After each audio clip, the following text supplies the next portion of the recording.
มีธรรมใจมีธรรมใจมีธรรมเป็นใจที่ใครๆก็ต้องการใครพบใครปะใครสนทนาใครอยู่ใกล้เพราะว่าอยู่แล้วมันเกิดความอยู่ใกล้แล้วมันเกิดความสุขเกิดความสบายได้สนทนาปราศัยโดยผู้มีธรรมผู้มีใจเป็นธรรมนี่มันได้ประโยชน์ได้กำกึดใหม่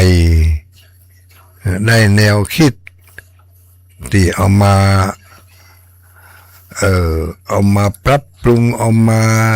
แก้ไขวิถีชีวิตของแต่ละวันมันไม่ใช่คงที่บางวันก็ตกไปในหลุมติดดีบางวันตื่นเจ้ามามันก็ตึงบัดดีตั้งแต่อยู่ในที่นอนละพอได้ยินพอหูได้ยินเสียงตัวนั้นเกิดความคิดที่บดีขึ้นมาละเมื่อความคิดบดีมันก็สั่งให้ออกมาตั้งปากเดี๋ยวก็ออกมาตั้งมือตั้งเท้าแสดงอาการต่างๆดังนั้นตื่นมาแล้ว ตื่นจากภวังค์หัวบดุกจากหมอนเตื่อก็ท่องคาถาไว้ก่อนเลยนะโมพุทธายะสิทธังนะโมพุทธายะสิทธังมันเป็นการฝึกหัดพอไม่มันเป็นการฝึกหัดเอาไว้ฝึกใจฝึกจิตฝึกใจฝึกได้ทุกโอกาสทุกเวลาแต่ถ้าตื่นเจ้ามาแล้วเขาฝึกเลยฝึกเอาไว้มันก็จะเกิดความย่ามความเคยชินเมื่อเกิดความเคยชินแล้วถ้าบ่ได้ยะอย่างอันมันก็บ่ม่วนมันขาดทุกบกพร่องก็อย่างที่ว่าเคยว่าเฮาลุกมาแล้วเฮาบ่ได้เข้าห้องน้ำบ่ได้สวยหน้าบ่ได้แปรงฟันบ่ได้ล้างปากมันบ่ม่วนเพราะเหตุใดลือเพราะว่าเฮาทำมาตลอดตั้งแต่เล็กแต่น้อยมาจนถึงปัจจุบันนี้ก็ยังอย่างนั้นวันใดวันหนึ่งโอกาสใดเวลาหนึ่งเกิดมีความจำเป็นที่จะบ่ได้ทำอย่างนั้นมันก็บ่ม่วนบ่สบายเลยไม่สบายกายไม่สบายใจเลยเพราะอะไรหรือหน้าบ่ได้ล้างปากบ่ได้บ้วนอย่างนี้เนาะบางทีก็บ่ได้แปรงฟันแถมต่างหากนอกนั้นก็หน้าตาก็บ่ได้แต่งบ่ได้แต่งบ่ได้เสริมซ้ำไปใหญ่จะออกไปสู้หน้าคนอื่นก็บ่ใครจะกล้าลบซ่อนบ่กล้าที่จะออกไปสู้หน้ากับใครเพราะว่าหน้าตาบ่ได้สวยล่างคัดสีบ่ได้ประดับตกแต่ง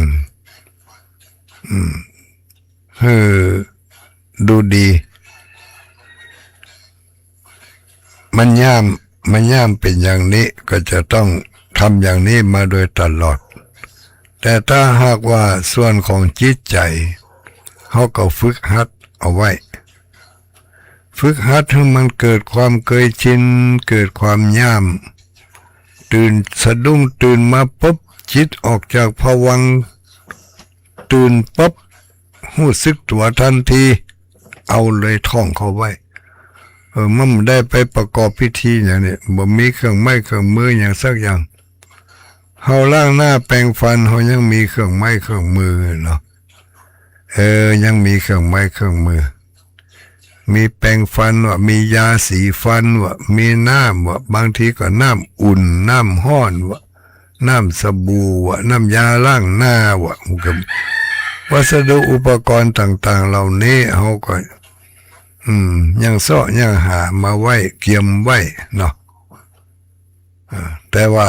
ส่วนที่จะเอามาล้างใจนั้นบ่มีวัสดุอุปกรณ์ใดๆเพียงแต่ว่าเฮามันบ่ย่ามบ่ได้หรอกถ้าย่ามมันก็ถ้าย่ามไปเป็นนิสัยมันก็จะเป็นอย่างนั้นเมื่อก่อนมาเฮาบ่ได้กระตุกกระตุ้นบ่ได้กระตุกกระตุ้นเพราะบ่ได้รับการตักเตือนบ่ได้รับการชี้แนะบ่ได้รับการบอกกล่าวเฮาก็อยู่ของเฮาอย่างนี้อยู่กับเฮาอย่างนั้นอยู่มาจนถึงบัดเดี๋ยวนี้แหละก็กำลังมาได้ยินนี่แหละล้างหน้าด้วยน้ำใสล้างใจด้วยน้ำธรรมตื่นมาพอสะดุ้งตื่นมาปุ๊บนึกทันทีเลยระลึกเลยนะโมพุทธายะสิทธังก่อนจะกึดอย่างอื่นเอาตัวนี้มากึดก่อนกึดถึงนะโมพุทธายะสิทธังเป็นการตั้งต้นความดีเป็นการตั้งต้นให้แก่จิตแก่ใจที่มันจะเป็นต้นกำกึดของวันนั้นเขาตื่นมาเขากึดแล้วลูกกึดดีกึดมีประโยชน์กึดถึงศีลถึงธรรมถ้าไปกึดถึงศีลถึงธรรมว่ากันลอยแล้วมันมีตัวยึดเนาะเหมือนกับรถขาดพวงมาลัยขาดเบรกไปมันก็จะลอยไปของมันไปเลยมีแต่คัดเร่งจะเร่งอย่างเดียวบ่ได้มีพวงมาลัยหรือมีพวงมาลัยแต่พวงมาลัยใช้การบ่ได้มีแต่คัดเร่งอย่างเดียวเบรกก็บ่มีอย่างเนี้ยเฮาก็ประคับประคองมันไปมันก็จะไปได้ตามความโน้มถ่วงของมันน่ะเนาะมันเอียงทางใดมันก็จะเลี้ยวไปทางนั้นน่ะนี่ใจของคนเฮาก็มันเดียวกันนะถ้ามันเอียงไปทางใดมันก็จะเลี้ยวไปทางนั้นนะตื่นเช้ามาเอียงไปด้วยความโลภมันก็จะไหลไปด้วยความโลภกึดวางแผนกึดจะเอากึดจะหาวิธีเนี่ยจะได้ที่จะได้มาด้วยความโลภแล้วมันมีอยู่สามหลุม3โมงเนาะโมงโลภโมงโคตรโมงหลงตื่นเช้ามาบ่ได้ มีการควบคุมพวงมาลัย ของจิตใจมันก็จะไปตามเรื่องของมันตกหลุมตกร่องตกมงเผลอทะแลบออกไปนอกรูนอกทางก็นอกศีลนอกธรรมเป็นไปตามอำนาจของกิเลสตัณหาความอยากได้ความโกรธความเกลียดความบ่พอใจอันนี้เหมือนกับรถที่ขาดพวงมาลัยมันก็จะบุญไปตะมูข้างทางนั่นเนาะไปปะใส่หนามพ่องไปปะใส่ต้นไม้ปะใส่ตอพ่องไปจนใส่ใบหินจนใส่สปะจนเพราะมันไม่ได้ดัดมันก็จนของมันไปเลยอารมณ์ของเฮาใจจิตใจของเฮาตื่นเช้ามาถ้าเฮามาได้ดัดให้มันกึดในทางที่ดีมันก็จะกึดของมันไปเลยบ่มีพวงมาลัยควบคุม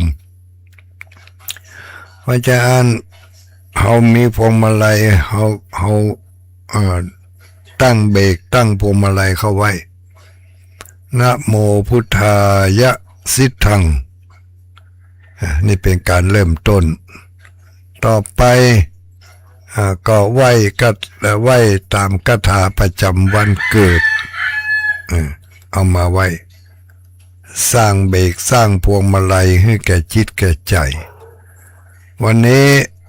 วันอะไรวันนี้วันเสาร์วันนี้วันเสาร์วันนี้ก็มีคาถาประจำวันเกิดของคนที่เกิดวันเสาร์คนที่เกิดวันเสาร์ก็คนโบราณเป็นมีกุศโลบายเพื่อจะให้เขาจ้างต้อมจิตต้อมใจให้จ้างกึดบ่ให้มันสลับออกไปทางอื่นเหียก่อนก็จึงวางแนววางเป็นรูปแบบความศักดิ์สิทธิ์เอาไว้เป็นที่จั่งที่ปึ่งเป็นพวงมาลัยคอยควบคุมใจบ่ให้มันกึดไปในทางอื่นเมื่อสตาร์ทรถแล้วต่อไปก็จะเข้าเกียร์แล้วลูกเข้าเกียร์พอเข้าเกียร์ก็จะย่ำคัดเร่งละสตาร์ทรถก็มันก็ตื่นขึ้นมาปุ๊บนี่จะเข้าเกียร์แล้วย่ำคัดแหก่อนเข้าเกียร์เนี่ยให้มันเกิดเกียร์ให้มันเกิดว่างพอเข้าเกียร์ได้แล้วก็ปล่อยคลัดเลยย่ำคัดเร่งเลยกับนั่นมันอย่างนี้หรอขั้นตอนของมันบางแต่รถสมัยใหม่นี่เขาบอกไม่คัดเข้าเกียร์กันย่ำอย่างก็สตาร์ทได้ก็ย่ำให้มันเบรกให้มันเร่งได้อย่างเดียวเผลอๆนี่เกียร์ก็มันต้องเข้ามันมันเปิดกับปรับปรุงของเปิ่นไปเลยอำนวยความสะดวกทางนอกไม่หลายรูปหลายแบบเนาะแต่ว่าเอามาเปรียบเทียบเหมือนกับใจของเขานี่ถ้าขาดการประคับประคองขาดการควบคุมมันก็จะไปของมันไปเลยเป็นว่าเปิงใจเนี่ยเนาะถ้าเปิงใจอย่างใดมันก็จะเนี้ยอย่างอันมันก็จะอู้อย่างอันถ้าบ่เปิงใจมันก็แสดงออกไปทำอย่างหนึ่งขาดการควบคุมอารมณ์ขาดการควบคุมใจมันก็จะแสดงออกเต็มที่ของมันเต็มสไตล์ของมันมันใครด่ามันก็ด่าใครเล่าควันภัยมันก็จะเล่ามันก็บัญชาการให้ปากแสดงออกนี่ก็ตื่นเจ้ามาล้างหน้าด้วยน้ำใสล้างใจด้วยน้ำธรรมตะกี้ลืมบอกคาถาประจำวันเสาร์วันนี้วันเสาร์นะเนี่ยวันเสาร์ท่องคาถาเขาไว้โสมานะกะลิถาโทโสมานะกะลิถาโท ท่องเขาไว้วันเสาร์แล้วก็เป็นคาถาประจำทิศด้วยนะวันเสาร์วันนี้โสมานะกะลิถาโทเป็นคาถาประจำทิศใดทิศตะวันตกแจ่งใต้ทิศตะวันตกแจ่งใต้ภาษาบาลีภาษาโหราศาสตร์เป็นบอกว่าเป็นทิศหรดีเป็นทิศหรดีตะวันตกแจ่งใต้อย่างที่เขาท่องคาถาท่องอย่างก็ท่องบทสวดนุพเคราะห์อย่างนั้นน่ะที่ว่าบุรพาราสมิงปาพุทธกุนังเนี่ย บุรพาราสมิงพระธรรมเมทังอันนี้ก็เป็นกุศโลบายเมื่อเขาได้มีความลำลึกถึงว่าวันนี้เวลานี้เขาอยู่ในทิศใดและเขาจะไปในทิศใดเมื่อไปในทิศนั้นเขาก็กล่าวถึงเทวบุตรเทวดาพระภูมิเจ้าที่ผู้รักษาทิศนั่นเป็นการทักทายผู้รักษาทิศทั้ง8ที่จริงเป็นว่าผู้รักษาทิศทั้ง4ที่เรียกว่าเต้าทั้ง4ก็มีจากทิศทั้ง4ก็เพิ่มขึ้นมาแถม4ก็เป็นทิศ8ทิศทั้ง8จากทิศทั้ง8เพิ่มขึ้นมาแถมเป็นทิศทั้ง10ทิศ10เรียกว่า10ทิศ10ทิศเอาก็จะย่อยก็จะออกไปทิกๆเนาะเดี๋ยวจะออกจากเนื้อหาไป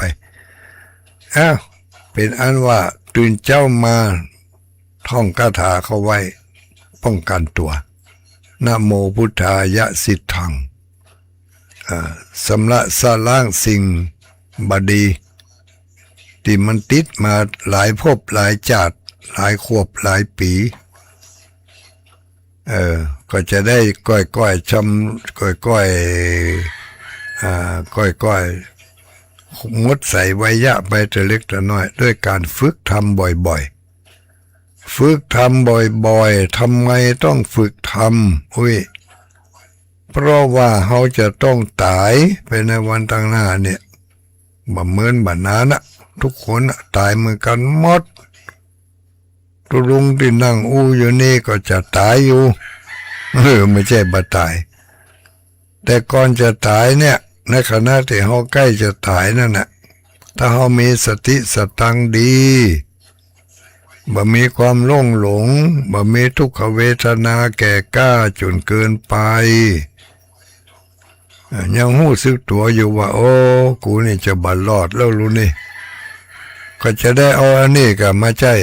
นะโมพุทธายะสิทธังยังคือใจได้อยู่วันนี้วันเสาร์รู้โสมานะกาลิถาโทเอา2อย่างนี้ก็ได้เมื่อเขาคิดได้อย่างอื่นมันก็จะตัวมาทิกๆกันนี่คำนี้โอ้เพิ่นเคยบอกนี่สิจังที่ปึ่งของเขาบ่มีแล้วเน้ออย่างอื่นนะเวลานี้เขากระงับแล้วเนี่ยเจ็บก็เจ็บทรมานก็ทรมานเสี่ยงตีหิวก็หิวเสี่ยงตีจะมีอย่างได้พ่องจะก็บ่ได้จะปากจะบอกเขาก็บอกบ่ได้มีอย่างเดียวรอว่าเมื่อใดลมหายใจจะหมดจากร่างกายตอนนั้นมันเวทนาแก่กล้ามากถ้าเกิดเขาอยากหิวน้ำขนาดนักเขาจะขอเขาก็ขอบ่ได้บ่ได้แล้วมีทางเดียวก็คือนะโมพุทธายะสิทธังถ้าเป็นวันเสาร์ก็โสมานะกาลิถาโทถ้าเป็นวันอาทิตย์ก็อวิสุนุสานุตติอย่างว่ากันไปอย่างนี้เป็นที่จังที่เปิ่งของเรามีอย่างอีเนาะเอาไว้กันเอาไว้ก็เหมือนกับฝึกหัดขี่รถถีบนี่ก็หัดขี่รถถีบหัดขับรถเครื่องเอาไว้ใจยามจำเป็นจะต้องเดินทางด่วนจำเป็นจะต้องฟังจะต้องไปใจความเร็วก็ต้องใจรถเมื่อรถก็บ่มีขี่ก็บ่เป็นมีอย่างเดียวคือสตังค์เก็บสตังค์เอาไว้เป็นการลดการเดินทางการอาหารการกินอะไรคือสตังค์นะโมพุทธายะสิทธังพุทโธเมนาโถพุทโธเมนาโถหรือว่าพุทโธเศธโถ ได้ทั้งนั้นทุกอย่างเป็นสตางค์หมดถ้าเปรียบไปก็เหมือนกับสตางค์อย่างบล่ำบเหลือก็สตางค์มีจัดหลายอย่างลูกอุ้ยเนาะสตางค์เหรียญสลึงก็มีเหรียญ50ก็มีเหรียญบาทก็มีเหรียญ5 บาทเหรียญ10จากเหรียญก็เป็นใบเป็นแบงค์มาเดี๋ยวนี้ก็มีตั้งแต่แบงค์อย่างแบงค์20แบงค์50แบงค์100แบงค์พันนี่ถ้าจะมีแบงค์หมื่นด้วยกันหัวหน้าเนาะแบงค์พันเดี๋ยวนี้มันมีแบงค์พันแบงค์เหรียญก็บ่มีแบงค์ก็บ่มีแล้วจะเอาสตางค์ที่ไหนมาจ่ายเขามีแอปอยู่นะ มีแอปธนาคารนะคนละครึ่งก็ยังได้เลยเนี่ยจ่ายคนละครึ่งโอนเข้าในธนาคารมีสมุดฝากมีอย่างสตางค์อยู่ในธนาคารก็เหมือนกับคุณธรรมมีในตัวจะโอนไปให้ไผก็ได้โอนตังไปให้ไผก็ได้คะแนนเขามีแอปนี่นะเนี่ยเตรียมตัวไว้จ่าที่สุดมันก็คือทุกคนต้องตายก่อนที่จะตายเมื่อมีสติอยู่จะได้ไปสู่สุขติที่ดีด้วยความปรารถนาดีจากตัวเก่าเนาะอวยพรให้ตัวเก่าอวยพรเผื่อญาติโยมทั้งหลายตัวไม่ใช่มาแจ้งมาเตือนบอกกันเข้าไว้บอกกันเข้าไว้จ่าที่สุดของมันก็คืออย่างเงี้ยเป็นสรณะเป็นที่พึ่งรายการข่าวงานการบุญการกุศลใกล้จะถึงแล้วนี่บางจุดก็ถึงละวันนี้วันทำพิธีละวันนี้วันเสาร์ที่11เดือนกรกฎาคมเดือน10เหนือแฮม12ค่ำเนาะที่วัดศรีสุพรรณตำบลเวียงอำเภอเวียงป่าเป้าจังหวัดเชียงรายมีพิธีทำบุญหล่อเทียนพรรษาเนอะหล่อเทียนพรรษาวันนี้ที่วัดศรีสุพรรณให้มีโอกาสมีเวลาไปร่วมบุญด้วยกันทำตามจารีตประเพณีพิธีกรรมต่างๆก็จะเริ่มตั้งแต่9 โมงเป็นต้นไปละ9 โมง10 โมงเนี่ยประมาณเนี่ยเกินกว่านี้แต่ก็ จะมีกิจกรรมอย่างอื่นเปิ้นมีพิธีเปิดด้วยนะมีพิธีเปิดมีพิธีเจิมแล้วก็มีพิธีเจริญชัยมงคลคาถามีการสวดเจริญพระพุทธมนต์ตัวในงานนี้แต่ว่าเนี่ยก็ตุลุงก็ไปยื้อพอกรรมไม่ใช่ยื้อพอมาได้เอาต้องไปฝากให้มือหนึ่งแกงนอแกงผักกาดแกงแค่ตำส้มมันยังตำตะวานี่ตำส้มมะขามตื่นเหมาะดีโลฝนก็ตกกินตำส้มตัวมันเปิงวันนี้ไผจะเอาอย่างไปก็เอาไปเนอะที่วัดศรีสุพรรณกินข้าวน้ำข้าวงายแล้วก็พากันไปที่จ้างที่พึ่งของเฮามีแต่ตื่นเจ้ามาล้างหน้าด้วยน้ำใสล้างใจด้วยน้ำธรรมควายมาก็เอาหน้าเอาตาเอาธรรมที่มีอยู่ในจิตในใจนี่ไปเผยแผ่ให้กันกะเนาะวันนี้ที่วัดศรีสุพรรณเวียงป่าเป้าวันพรุ่งนี้วันที่12วันอาทิตย์ที่12ที่วัดโสภณารามเนอะวัดโสภณารามหรือว่าวัดห้วยงูในอำเภอฝางจังหวัดเชียงใหม่ลูกจากนี้ไปก็น่าจะ100 กิโลถ้าจะถึงที่ประชาเวียงป่าเป้าไปเนี่ย ประมาณ100กิโลเมตรใช้เวลาเดินทางประมาณเกือบ2ชั่วโมงเนาะจากตั้งเชียงใหม่ขึ้นมาลำปางขึ้นมาวันพรุ่งนี้ก็จะได้ไปปะกันหลายบ้านหลายจองเนอะที่บ้านห้วยงูในหรือว่าที่วัดโสภณารามกิจกรรมประจำกลุ่มประจำปีของเขาก็คือรอเทียนพรรษาเสร็จเรียบร้อยแล้วก็เอาเทียนพรรษาไปถวายทานถวายเทียนพรรษาถวายผ้าอาบน้ำฝนตามกิจกรรมที่ได้ทำกันมาทุกปีปีนี้ก็จะเป็นลืมไปละไปได้ก็ไปอุ้ยเฮ้ยพ่ออุ้ยแม่อุ้ยคุณพ่อคุณแม่คุณปู่คุณป้าคุณอุ้ย คุณอุ้ยคุณมอนเนี่ยไปได้อยู่ก่อนจ้ะโอ้มอนนี่80-90นี่เป็นมอนแล้วเนอะมาแน่นะ94เนี่ยขับรถจากจังหวัดชลบุรีพุ่นมาคนเดียวเนี่ยสุขภาพร่างกายมันต่างกันบุญแผ่บุญมันบุญนักกับสุขภาพร่างกายสมบูรณ์ดีเกิดจากการเคยหือตานเข้าน้ำโภชนะอาหารหือตานยารักษาโรคไปร่วมกิจกรรมงานบุญต่างๆนี่ก็บางเอาหงอยเศร้าส้อยอยู่กับบ้านกับจองเพียงคนเดียวอยู่คนเดียวกึดคนเดียวจมคนเดียวแซมคนเดียวมันก็จะได้ละอันก็ได้กับจมแซมหมู่นั่นมาเป็นเครื่องรอเลี้ยงจิตใจถ้าเฮากระชับกระเฉงกระชุ่มกระชวยตื่นเต้นในเรื่องของงานบุญงานกุศลสร้างกำลังใจสร้างพลังให้แก่กำคิดมันก็จะเป็นจิตใจที่ดีกระชับกระเฉงกระชุ่มกระชวยหน้าตายิ้มแย้มแจ่มใสอิ่มเอิบอยู่ตลอดเวลาลูกเนาะมี2งานที่จะได้ไปร่วมกันงานที่วัดห้วยงูในนี่ตามพระคุณเจ้าทุกรูปทุกตนทุกองค์เพิ่งเข้ารายการมาเพิ่งก็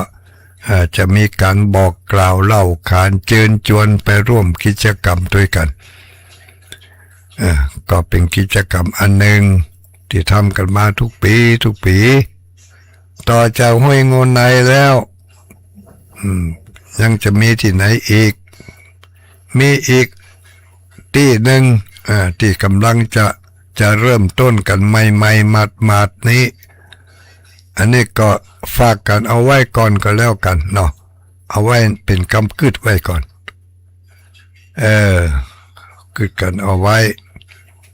เกิดเหือหลายตามาเข้าหลายไหมันดีกึดได้มาได้ก็จกกินมาอัน อีกที่หนึ่งที่กำลังก่อสร้างกันก่อสร้างเจดีย์ในเครือข่ายของคลื่นสีขาวของเฮานี่ที่เปิ้นได้ขอร้องได้ฝากความหวังเอาไว้ก็คือที่วัดปางปอยวัดปางปอยนี่เป็นวัดที่อยู่ในท่ามกลางของชนเผ่าต่างๆชนเผ่ามีหลายเชื้อชาติหลายสัญชาติอยู่ในหมู่บ้านเดียวกันแต่เพิ่งก็มีความสามัคคีกันมีวัดเดียวมีโรงเรียนด้วยนะโรงเรียนก็มีวัดก็มีก็กำลังจะสร้างเจดีย์พระธาตุบัดนี้ก็สร้างไปปุ่น60-70%แล้วเนอะบัดนี้นะดินกีก็ให้หอมกันถึงวันหอมดินกีกันแปลงเจดีย์หมู่เฮาทั้งหลายก็ช่วยกันให้กันหอมกันเนอะหอมกันดินกีก้อนละ3 บาทเกี่ยมตัวกันเอาไว้ไปจะมีการทอดผ้าป่าด้วยนะถ้าเสร็จจากงานห้วยงูในแล้วจะแจ้งเป็นกิจลักษณะ ผ้าป่า84,000กล่องเนอะโตมาต้องเอานักเอากล่องละบาทกล่องละ10 บาทเนาะ10 บาท84,000กล่องก็หลาย10อยู่รู้นั่นเนอะอันนี้ก็เพื่อนเนอะเตรียมตัวกันเอาไว้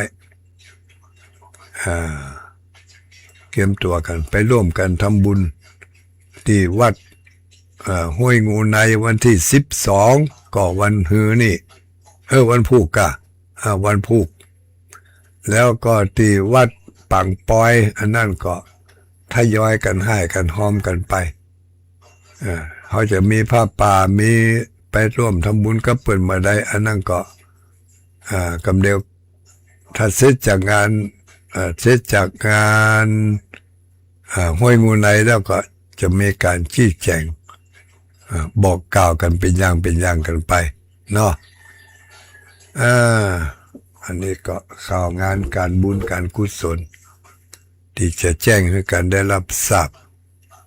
มีหลายผู้หลายคนเนอะได้ฝากหอมตุลุงมาเอาไปหอมปังปอยพ่องเอาไปหอมห้วยงูในพ่องที่ว่าศรีสุพรรณนี่ก็มีต่อว่าวันซื้อนี่มีญาติโยมจากลำปางฝากมาหอมอย่างก็หอมหล่อเตียนพรรษาอีวะที่เบียงปะเป้ากับตุลุงดอยถามว่าจะเอาไปหอมที่ไหนก็ได้ตามใจตุลุงเด้อว่าหอมกระเป๋าตุลุงเห็นดีกะว่าเล่นได้เนอะขี้ข้านเป็นหนี้เปิ่นฝากมาก็จะได้เอาไปหอมตามนั้นตามเจตนาที่ได้ให้ได้หอมมาแม่อุ้ยเมืองพาน2-3อุ้ยฝากมาแล้วก็ส่งไปแล้วเนอะถ้าลำปางก็ที่หอมบดินกีนั่นก็โอนไปแล้วเป็นบางส่วน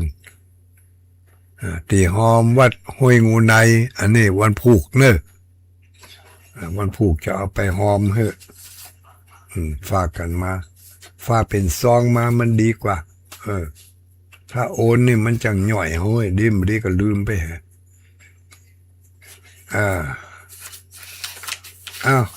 อย่างอื่นอย่างไกลก็คงจะ บอกกล่าวเล่าขานกันแต่สำหรับที่วัดพระธาตุม่อนจอมพอนี่ก็มีการรอเตียนเหมือนกันแต่ที่เขานี่รอไปถึงวันตั้งไว้นี่เกือบเดือนละก็แปลงก้างแปลงกระบอกเตียนตั้งไว้แล้วก็เปิดโอกาสให้ผู้ที่เปิ่นได้มายื้อมาใจวัดได้มาไหว้มาสาพระธาตุม่อนจอมพอก็ได้เปิดโอกาสให้เปิ่นได้มีจังหวะมีช่วงที่จะได้ทำบุญหล่อเทียนพรรษาทำทุกปีมาถึงก็มาปูจาเอาแผ่นขี้ผึ้งประจำปีเกิดใจเป้าแล้วก็เอาขี้ผึ้งไปใส่ในหม้อต้มแล้วก็ตักเอาขี้ผึ้งจากหม้อต้มไปหยอดที่เบ้าเตียนเหมือนกับที่เขาได้ไปหล่อเทียนภาษาปีนี้ที่เขาไปกันวัดสถาบันซุปเตือนเนาะวันพรุ่งนี้ก็เอาเตียนที่เขาไปหล่อน่ะเลยที่จะได้ไปตานวันพรุ่งนี้10 เล่มตาน10 เล่มมีไผ่ประล่ำประเหลือที่จะมาเป็นผู้โปรดเมตตารับตานก็ตุลุงบ่ได้เอาบัญชีมาสักกำก็ไปพอเอากันแล้วกันเนาะวันผูกที่วัดห้วยงูในใครมีโอกาสจะไปยื้อวัดปังป้อยก็ได้เนอะไปยื้อไปพอก็บ่ไกลกันตัวได้ประมาณ30 กิโล จากป่างปอยไปห้วยงูในประมาณนั้นนะ30ก็ว่า15อย่างนี้15นี่มาใจแน่เนาะ วันนี้ก็คงจะนำรายการธรรมะรับอรุณนี้จากญาติโยมทั้งหลายไปก่อนเนาะก็ขอความสุขความเจริญความรุ่งเรืองอายุมั่นยืนยาวสุขภาพสมบูรณ์แข็งแรงเหมือนกันกูคู่กูคนเนอจัตตารโอธรรมาวัฏันติอายุวันโนสุขังปะลัง